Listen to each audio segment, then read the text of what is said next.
Василий Петрович Морозов, пенсионер в возрасте 72 лет, всю свою жизнь не любил копаться в земле и предпочитал проводить время в спокойствии. Летом 2023 года на своей даче в Подмосковье, когда канализация вдруг засорилась, он был вынужден взяться за лопату и почистить засор. Во время работы он неожиданно наткнулся на старинный металлический сундук, который был покрыт ржавчиной и имел кованый замок и остатки герба на крышке. Эта находка стала для него полной неожиданностью и сразу же привлечь внимание, и пробудила любопытство, ведь он никогда и не подозревал, что на его участке могла скрываться столь значимая реликвия из прошлого. Достав сундук на веранду, Василий Петрович приложил немало усилий, чтобы открыть древний замок. Устройство было сильно заржавевшим, и потребовалась трука с инструментами, чтобы все-таки приподнять крышку. Под ней он обнаружил целую массу документов, относящихся к временам НКВД 1950-х годов. Пожелтевшие папки, обвязанные лентами, с печатями и размытыми подчеркиваниями чернил. Среди этих бумаг оказались списки репрессированных с пометками, указывающими на судьбу каждого. Расстрелян, сослан, реабилитирован посмертно. В этих списках он увидел фамилию своего отца — Петр Васильевич Морозов, расстрелянный в марте 1953 года по обвинению в антисоветской агитации и шпионаже, что потрясло Василия Петровича и дало ему ответы на вопросы, которые он задавал всю жизнь. Правда, о которой раньше никто и не говорил, теперь стала явной для Василия Петровича. Отец исчез, когда ему было 5 лет, и мать рассказывала, что он уехал в командировку и не вернулся. Позже она призналась, что отец был арестован, но подробностей не знала. Теперь перед ним лежали неоспоримые доказательства прошлого. Протоколы допросов, обвинения и доносы, многие из которых написаны не чужими людьми, а соседями, коллегами и даже близкими родственниками. Помимо документов о собственном отце, Василий Петрович обнаружил дела сотен других людей с болезненными свидетельствами того, как система подходила к искоренению несогласных и сомневающихся. Особенно тяжело давались списки агентурной сети района Сокольники, где в документах были указаны осведомители с настоящими именами и кличками. Например, Иван Федорович Синицын, прозванный Воробей, работал на заводе «Красный металлист» и сдал 23 человека. Петрова Анна Ивановна, «Ласточка», учительница, сдала 31-го, включая собственного мужа. Каждый новый лист усугублял тяжесть осознания, что времена были настолько страшными и запутанными, что даже родственники доводились до доносительства под давлением или угрозами. Василий Петрович с трепетом понимал, что держит в руках документы, которые могут открыть новые страницы истории и изменить взгляды потомков тех трагических лет. Взволнованный он связался с полицией и пригласил представителей правоохранительных органов. Вскоре на дачу к Василию Петровичу прибыли майор Кузнецов и лейтенант Волков из прокуратуры для осмотра находки.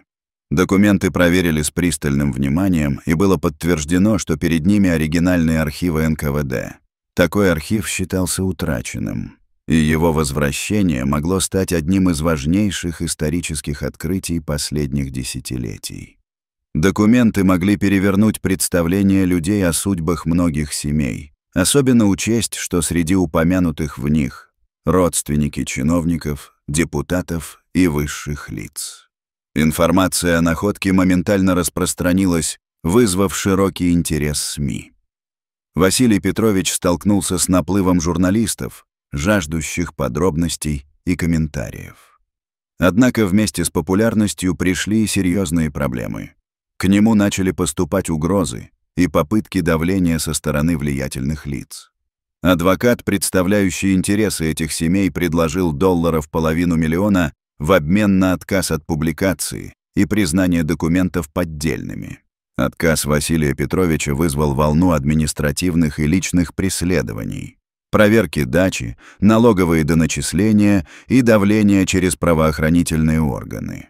Однако поддержка со стороны журналистки Смирновой, историков и правозащитников дала старикам силы не отступать. В их круг вошли эксперты, которые организовали пресс-конференцию с целью рассказать обществу о находке и о ее значимости для понимания трагической страницы нашей истории. Была проведена дополнительная экспертиза, подтвердившая подлинность документов, несмотря на обструкцию и скандалы в прессе. Во время изучения архива Василий Петрович узнал еще более горькую правду. Даже его мать была в документах числиться как осведомитель, вынужденная на этот шаг под угрозой ареста своей семьи, что потрясло старика до глубины души. Она спасала своих детей, сдав мужа, под давлением жестоких обстоятельств.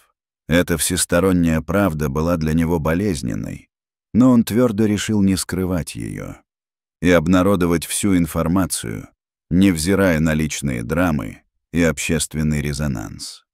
Давление и угрозы усиливались.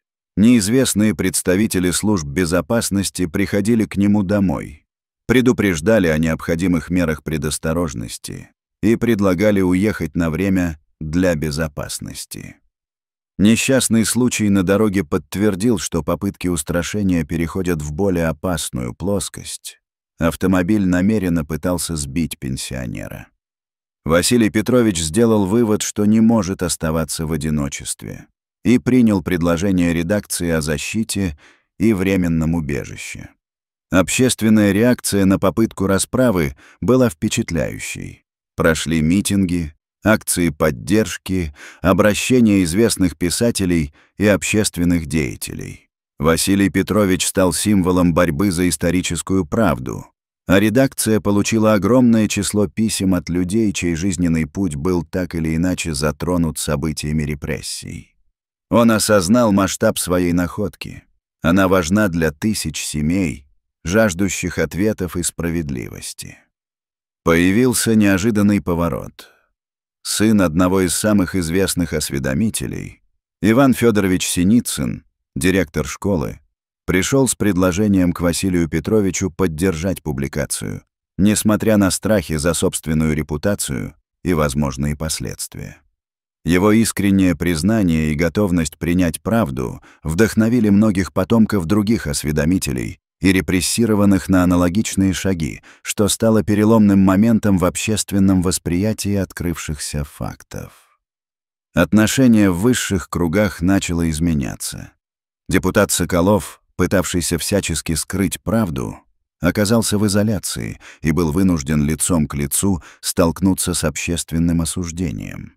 Его последняя попытка подкупа Василия Петровича была записана на скрытую камеру и стала фиксацией его преступных методов, что привело к возбуждению уголовного дела и аресту политика.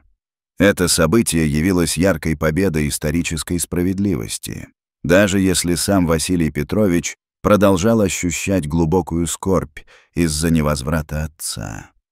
Документы из сундука были переданы в Государственный архив и открыты для всех желающих. Была создана специальная комиссия по реабилитации жертв политических репрессий, в которой Василий Петрович получил почетное место. Его вклад в дело правды признали официально, а тысячи семей смогли получить доступ к правде о своих родственниках. Успех этого дела вдохновил на дальнейшие шаги в направлении памяти и политики справедливости. Прошел год с момента страшной находки. Василий Петрович теперь живет более спокойно, читая письма благодарности от людей со всей страны, чей жизненный смысл теперь связан с его усилиями. Он понимает, что правда — тяжелая ноша, приносящая не только боль, но и понимание и примирение с прошлым. Он твердо убежден, что сокрытие истории лишь удерживает людей в плену иллюзий и лжи, а только открытость и правда помогают двигаться вперед. Подобно тому, как однажды случайная находка изменила жизнь старика, так и сама правда о наших родных, сложная и многогранная, становится основой для искреннего диалога и уважения памяти. Василий Петрович осознал, что история — это не просто черное и белое, а сложный сплав человеческих судеб и противоречий. И именно это понимание делает его подвиг особенным и значимым для всего общества.